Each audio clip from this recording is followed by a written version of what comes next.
Le critère pour nous, c'est le pacte. Et que donc, celui qui n'est pas au pacte ou qui n'a pas signé le pacte, évidemment, ne sera pas soutenu par nous. À cette question, la réponse est d'abord, premièrement, que le pacte lui-même est un appel à une entente nationale. Ce n'est pas un programme électoral. J'ai eu d'ailleurs l'occasion à plusieurs reprises de le répéter. C'est pour ça que nous avons appelé tout le monde, toute la Mauritanie, aussi bien du pouvoir que de l'opposition à le signer. Il se trouve que ceux qui ont signé jusqu'ici, c'est le gouvernement, plus exactement, c'est le président de la République, et c'est le parti INSA, plus le parti de RFD. Si on regarde le contenu du pacte, on voit bien que le contenu du pacte reflète ce que nous, en tant que parti d'opposition, avons toujours défendu. Les 18 points qui y figurent sont les 18 points qui ont toujours structuré l'action de l'opposition dans ce pays. Le gouvernement a estimé que ces points sont suffisamment justes pour lui pour pouvoir l'accepter. Il n'y a pas eu d'insurrection, il n'y a pas eu de manifestation sanglante dans la rue, il n'y a pas eu de défaite de sa part, on n'a pas marché sur Nouakchott, et on n'a pas mis le couteau de la gorge pour lui dire tu signes et tu démissionnes. Non. Ils ont analysé les choses, le président de la République, et ils ont estimé nécessaire que ces points-là lui conviennent par rapport à sa conception de la politique. Et que donc il est partisan de l'entente nationale. Et ils ont signé. C'est extraordinaire.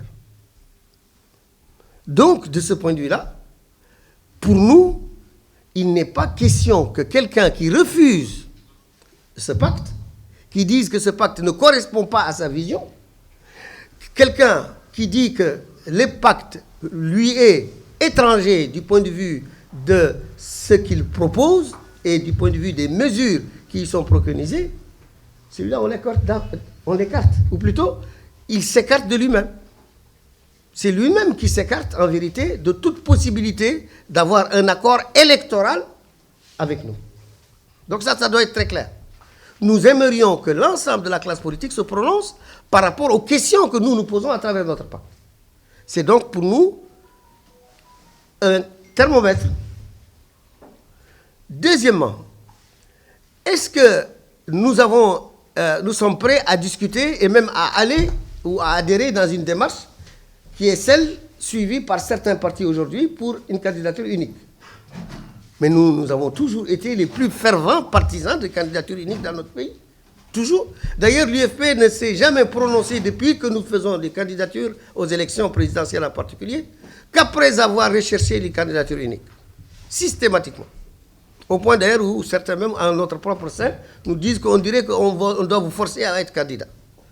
Et généralement, on envoie le camarade à son corps défendant d'ailleurs, le pauvre, c'est toujours forcé qu'on y va.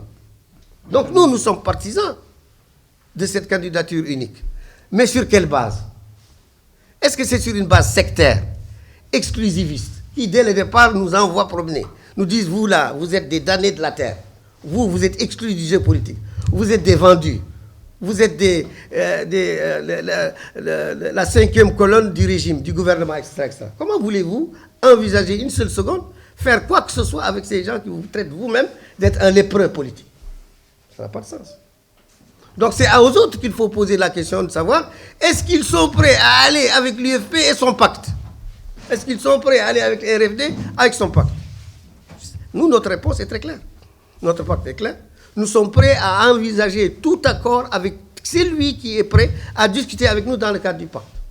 Et avec les points qui figurent dans le pacte.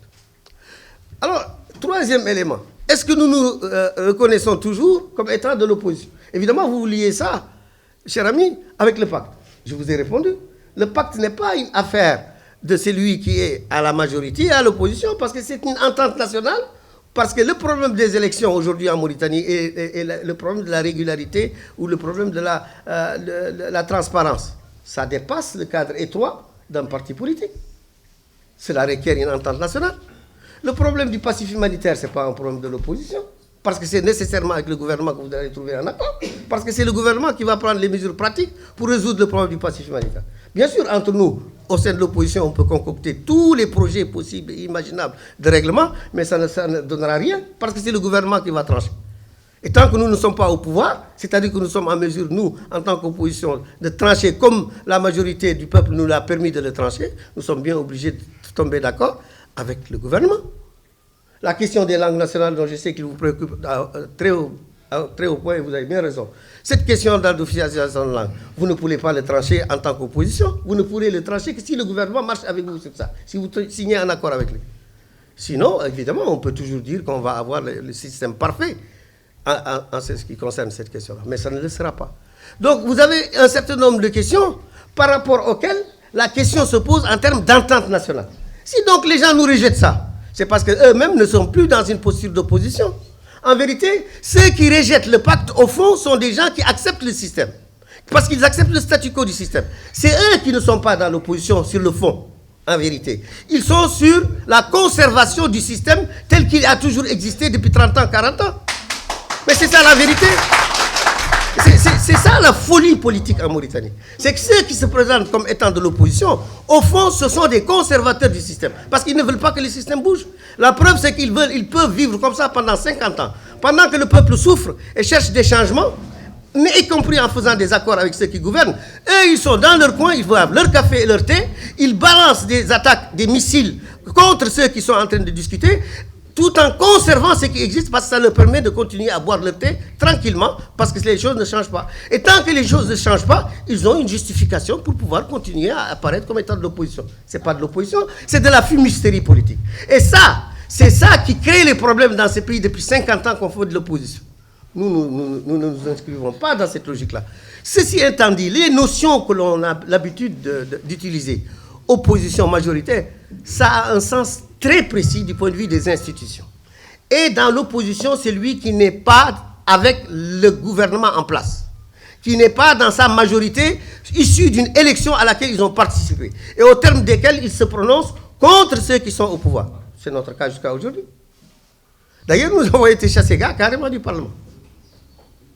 Ensuite, toutes nos positions ont toujours été celles que nous avons toujours défendues, même quand on était à l'institution démocratique, à laquelle d'ailleurs on avait droit et que l'opposition actuelle nous a rejetés de ce point de vue-là. Mais c'est une autre discussion. Donc, qu'est-ce qui a varié? Ce qui a varié, c'est que nous avons signé un accord avec le gouvernement qui reprend les points que l'opposition a toujours défendus depuis Sidi Cheikh Abdallah. Donc, aujourd'hui, la question est de savoir, est-ce que le gouvernement, aujourd'hui, va respecter et mettre en œuvre ce qui figure dans le pacte? Et est-ce qu'il prend des engagements et des garanties pour la mise en œuvre de ce qui figure dans le pacte? S'ils le font, il n'y a aucun problème. Maintenant, si dans la mise en œuvre de ce programme, ils sont prêts à aller encore plus loin jusqu'à nous dire, nous voulons, est-ce que vous êtes prêts, messieurs, de vous associer avec le processus de mise en œuvre de ce qui figure dans le pacte? À ce moment-là, on va effectivement analyser une autre situation. Y compris soutenir un candidat de la majorité. Mais bien évidemment, mais ce n'est pas un problème pour nous de soutenir un candidat de la majorité, de soutenir Razali. Ça n'a jamais été un problème pour qui que ce soit. Pourquoi? Parce que je suppose d'ailleurs que tous les autres partis politiques, avec un minimum d'intelligence, répondront de la même façon que moi. Moi, je ne fais pas de l'opposition raciale, c'est-à-dire c'est parce que c'est Gourmaud, ou parce que c'est Samba, ou parce que c'est Mohamed qui est là. Je ne fais même pas de l'opposition parce que celui-ci a déjà fait cela dans le passé, etc. C'est pas ça. C'est parce qu'aujourd'hui, au moment où on parle de l'opposition de la majorité, celui-ci défend des positions qui correspondent aujourd'hui au programme ou à la vue que j'ai aujourd'hui. Si aujourd'hui, tel gouvernement qui défendait le contraire de ce qu'il veut défendre aujourd'hui, je le soutiens. Et on va ensemble. Attention. Mais cela ne signifie nullement qu'il y a une quelconque option de soutenir M. Razouani, de rejeter M. Razouani, de soutenir M. Samba Thiam ou de rejeter M. Samba Thiam. Pas du tout. Nous posons le problème en termes de conformité avec les intérêts des populations par rapport à ce que nous avons défini comme étant les points saillants de du programme d'unité nationale.